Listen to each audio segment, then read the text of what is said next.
All right, John Sterling here. Listen, I help salespeople get started fast. I've got a podcast for you here today called Noob School, where we interview crazy good salespeople, outstanding VPs of sales, and business owners who are all successful and started in sales. We're going to drill back to when they were just getting going. We're going to learn about some of the smart things that they've done to help them crush it, and also some of the things that slowed them down. We're going to publish this podcast every Friday morning so you can get some juicy weekly tidbits. It's going to help make you better and better every week. So we'll help your sales career get launched like a rocket ship. You can also find me on Facebook, Instagram, Twitter, and believe it or not, TikTok. No dancing, I promise. There may be some dancing. SalesTrainingForNoobs.com is the website. Enjoy the Noob School.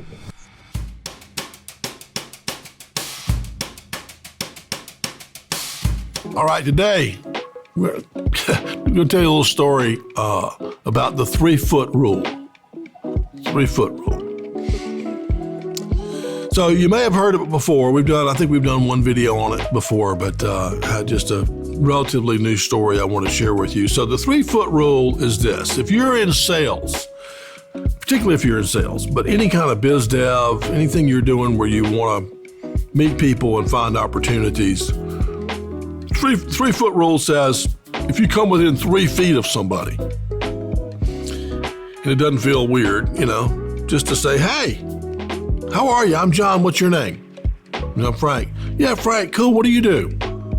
And so you want to come up with some quick way to say your name, get their name, ask them what they do, tell them what you do. And the intention is twofold. One is you want to find out kind of what they're into, tell them what you're into, and very quickly figure out, gosh, is there something here where I could help you? Or is there something here where you could help me? Or maybe both, and maybe not.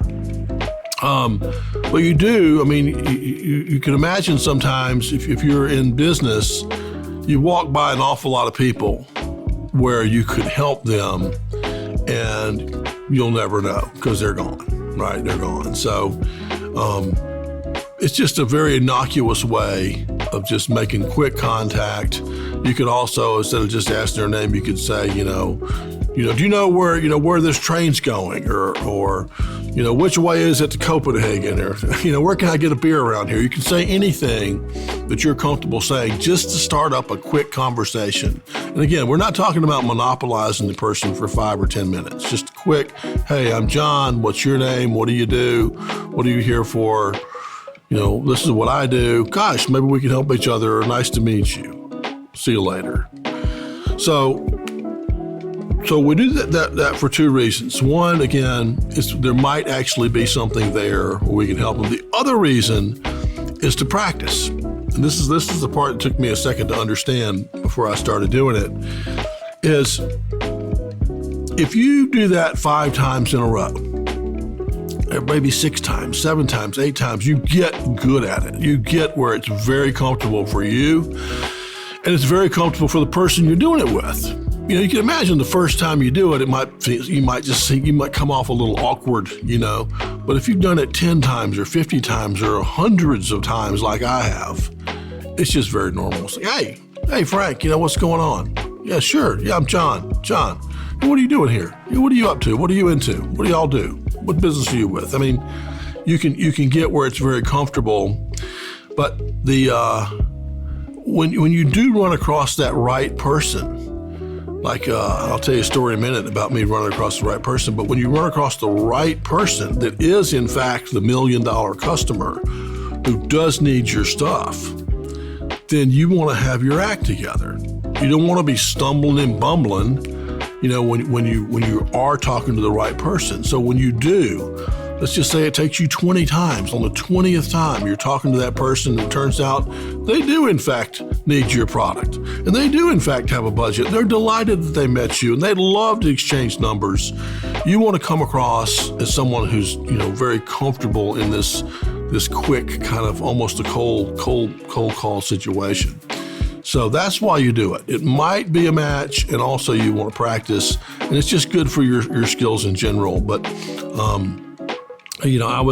my story is, and again, I do it a lot. I like doing it. I like meeting people, but you never know who you're going to meet and how you might be able to help them. But I was in the airport, and I squeezed in at the bar, this airport bar. It's completely crowded, and I squeezed in, and there was this huge guy, bigger than me, sitting next to me. And, normal human being would just look straight ahead, right? I want nothing to do with this guy, this monster of a man. And but I was like, nope, 3-foot rule. I gotta do something. And so, I'm like, hey man, what's your name? And he goes, well, I'm Kenny. I'm like, Kenny, man, so you're a big guy. You must have played ball. He goes, yeah, I played a little bit for Denver. And so what about college? He goes, I played for Davidson. I said, Davidson? I said, when did you play for Davidson? And he told me, I'm like, oh, you're Kenny Wilson. So this was a guy that I played against, it was obviously 30 years ago. And that alone was worth the fact that I had reached out to him. As it turns out, though, when I got his card, he was the COO for $1 billion company in Dallas. I think it was Austin, called Hanger. And they were looking for software that we make, exactly what we make. And so we started down a path of a sales cycle and went out there a few times, and nothing's happened yet. But gosh, $1 billion company with my friend, from college basketball so long ago, as one of the top decision makers out there, and there's an opportunity.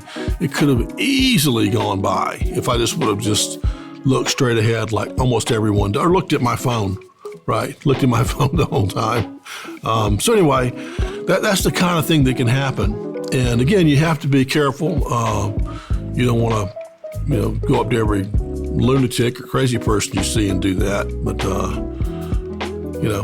I think it's good for you if you practice it and you get better at making that cold opening with people that are within a few feet of you, because there will be someone that'll come along that you'll be glad that you met.